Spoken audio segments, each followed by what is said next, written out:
Me diga uma coisa, mudando um pouco de assunto, a gente sabe que alguns impostos estão voltando para o Brasil, alguns até tinham sido extintos, aí voltou e tudo mais, e nada da reforma tributária sair.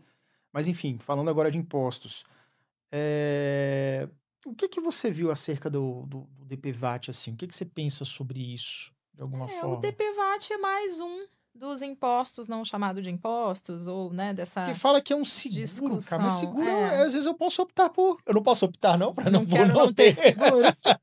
Eu quero ficar inseguro, por favor, me deixa em paz. Ele é mais um dos impostos que estão voltando, sim. Nós estamos vivendo um momento de reoneração Uhum. de várias situações, aquilo que a gente falou, né, de até outro dia era isso, agora já não é mais, Hum.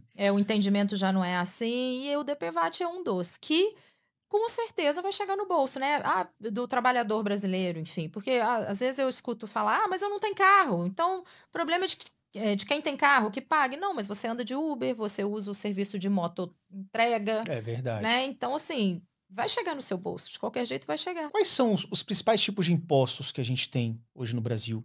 Existe, muita diferença com relação à pessoa física, jurídica, como é que é isso? Existe, muita diferença.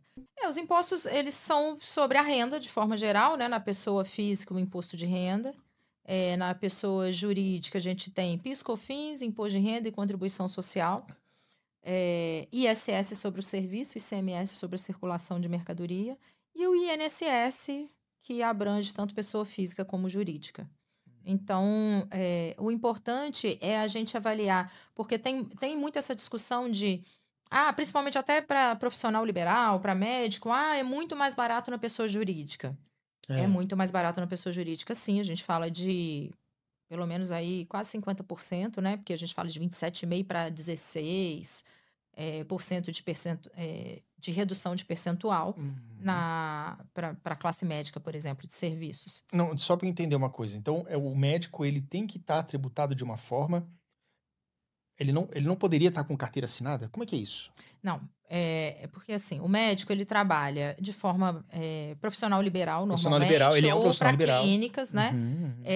e aí se ele for não o médico, qualquer pessoa, se for tributado apenas na pessoa física, a gente está falando de uma tributação de 27,5%. Existe uma tabela progressiva, mas para, valores um pouco mais altos é vinte e Já sete e meio cai por nos cento. 27, né? E aí tem-se essa história de: "Ah, mas vamos abrir uma PJ que a PJ é mais barato". Sim, a PJ é mais barato, porém eu ainda defendo uma terceira coisa, a gente trabalha muito, a gente tem um departamento específico para médico e dentista, por exemplo, que trabalha com planejamento híbrido, porque o médico ele atende plano de saúde, né, ele atende lugares que ele não pode ser PJ, que ele tem que ser CPF, ele tem que trabalhar dentro ele Porque tem que trabalhar com banco plano de receber saúde, ele tem que receber como pessoa como física. pessoa física. Ah, tá, Então entendi. a gente usa um planejamento que ele é híbrido, Uhum. aonde você pega uma parte dessa tributação que tem que ser dentro da pessoa física e utiliza livro caixa, né, as despesas que o médico tem direito de utilizar, Ok. e outra parte na pessoa jurídica. Então a gente consegue aí uma tributação muita coisa menor do que 16% quando você faz o conjunto. Mais uma vez é o planejamento tributário. Isso é interessante, que eu tenho certeza que outros profissionais liberais, como médico, como psicólogo e tudo, não tem nem ideia disso. Não, e assim, eu sempre falo com os meus clientes, médico, dentista, fisioterapeuta, psicólogo, eu falo: "Gente, antes de mais nada, você é empresário. Pensa que você é um empresário, você vende o seu tempo, então não porque o médico tem muito isso: "Ah, eu não entendo nada de legislação", o dentista também: "Ah, eu não sei nem como que eu faço para dar um Ele recibo", tem não. raiva, ele empurra não, Ele não quer saber, ele tem é, raiva, é isso mesmo. é. Então, assim, você é um empresário, você tem que entender o mínimo necessário, o básico, para você pagar um imposto justo. Uhum, Eu recebo muitos médicos que, pagando um imposto absurdo, imposto de rendas altíssimos, o uhum. imposto anual, né, que acabou agora em 31 de maio. Sim. E aí é só questão de você fazer um planejamento, vamos abrir uma PJ para esses aqui, nesse aqui você usa na sua pessoa física, você tem direito ao seu carnê-leão, você paga isso mensal. A gente estava até conversando, a gente fez um balanço agora no final do imposto de renda, dos nossos clientes, e assim, é muito bom quando você finaliza, né, o mês ali do imposto de renda, E a gente percebeu que, assim, 90% dos nossos clientes ou pagam zero de imposto, né, não pagam, ou seja, zero de imposto, ou tem restituição. Os outros 10%, por quê? Isso é planejamento, né, Sim. isso é você ajustar a vida financeira do cliente, isso não é sonegação, é planejamento. E os poucos que pagam, eles chegaram pagando muito, e hoje eles já estão pagando de uma forma, dentro da lógica, dentro da realidade, dentro do que a legislação pede, só por questões de ajustar. Você abrir uma PJ para uma coisa, você, né, utilizar onde a legislação da pessoa física é melhor em outra, você utilizar o Simples Nacional quando ele tem o benefício para certas situações. Uhum. Então você tem que saber utilizar a legislação. E aí eu te pergunto uma coisa, eh, existem alguns impostos que são bem específicos em determinadas situações, como por exemplo o ITBI. Eu enfrentei essa questão de ITBI porque eu comprei um imóvel faz alguns anos, e aí eu entendi como esse negócio é infernal, né. Como é que é isso, assim? Você acha que é justo?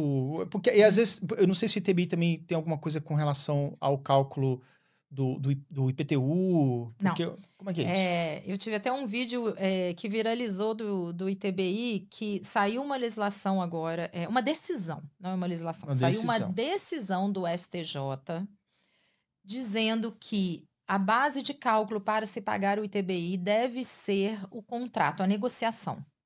E o ITBI, ele normalmente ele é pago no valor arbitrado pela prefeitura. Uhum. Eh, e esse valor arbitrado pela prefeitura não tem nada a ver com o IPTU, porque a base de cálculo do IPTU, ele é muito mais baixa, né, o valor venal, normalmente, ele é mais baixo. Certo. Porém, o valor arbitrado do ITBI da prefeitura, ele é muito mais alto.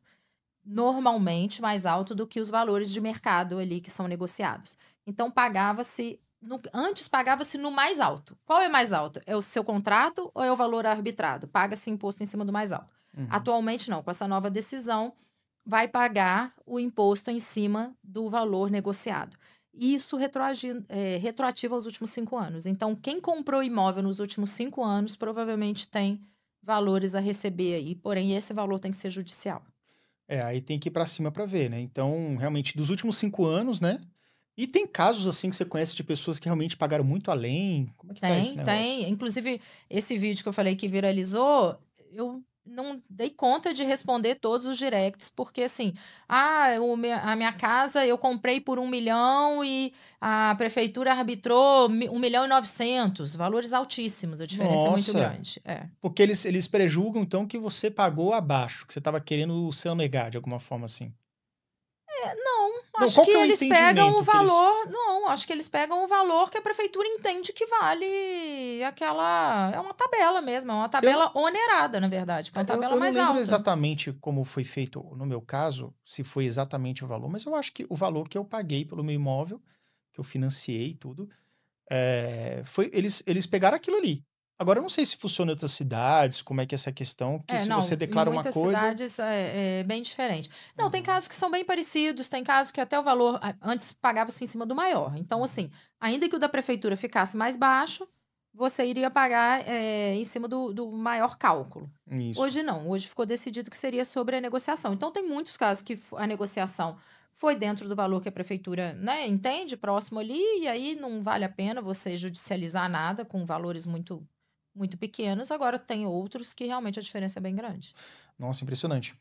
E como é que em geral os impostos eles são calculados e quais os fatores que influenciam na taxa de tributação? Principalmente a tributação que você escolhe. O que vai influenciar Simples Nacional, lucro presumido ou real. Então, se você tem o lucro presumido e o Simples Nacional, você paga, o fator determinante é o faturamento, e no Uhum, lucro real, o fator determinante é o seu percentual de lucro mesmo.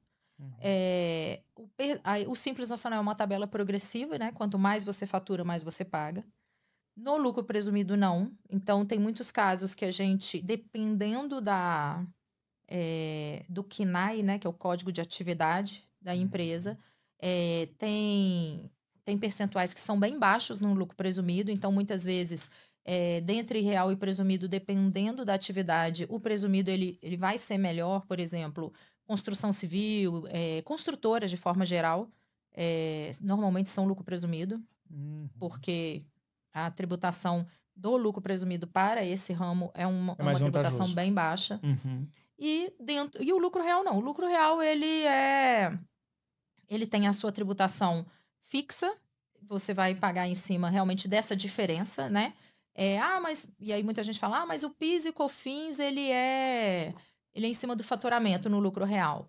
Mas você tem direito a utilizar todos os créditos que são intrínsecos à sua operação. Então, assim, qual é o pulo do gato? Né? O que é importante você entender dentro de uma legislação de lucro real, por exemplo? O que é essencial para a sua operação?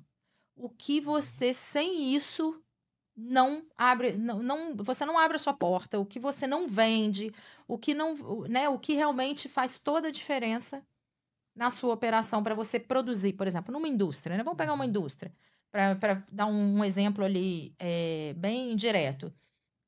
A gasolina que você utiliza na máquina, ela pode ser abatida como crédito. Ou seja, que é um insumo que está ali para fazer a sua máquina girar. Para fazer sua máquina. A embalagem, ela pode ser abatida. Nossa, tem muita gente que não sabe disso. Não sabe. Aí a gente tem várias súmulas, né, que existem essas discussões. A gasolina entra ou não entra? Não, aí tem a súmula. A gasolina que é utilizada na máquina, você pode tirar. A gasolina do carro, não. Por quê? A do carro você está usando para entregar, você não está usando para produzir. O Perfeito. que você está usando para produzir é a gasolina da máquina. Uhum. Então, assim, se você busca essas súmulas e essas decisões, você tem muito crédito. A gente tem em torno de 78, acho que a gente chegou a bater 80 créditos catalogados que a gente utiliza para os nossos clientes de lucro real. Nossa, mas é muita coisa, né? E essa questão do lucro real também, eu já ouvi uma vez conversando com um empresário que ele falou assim: não, porque eu tenho que gerar despesa. Eu tenho que gerar Sim. despesa. Eu nunca entendi isso.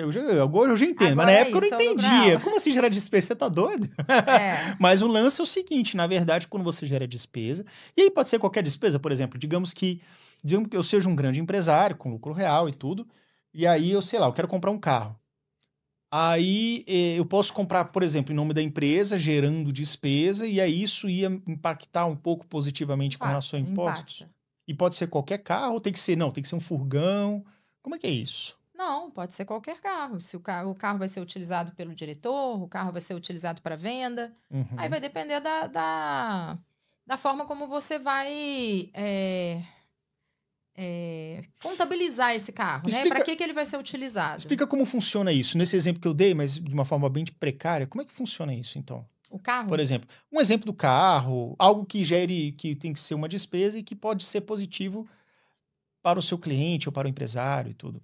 Carro, aluguel, máquina, qualquer investimento que você fizer, que você possa utilizar na sua empresa em prol da direção ou dos seus funcionários, que isso possa te gerar custo, isso é despesa dentro do lucro real. Entendi. Ah, É, interessante. é porque é muito utilizada essa frase realmente, eu tenho que gerar despesa. Mas quando você diz gerar despesa, não é só o gerar despesa, é porque o empresário, como ele vem muito de uma cultura de lucro, de simples nacional e de lucro presumido, nessas duas tributações, você não se preocupa com a despesa. E aí o que eu falo com meus clientes, olha, o coração do seu negócio é a sua despesa. Então vamos preocupar com a sua despesa.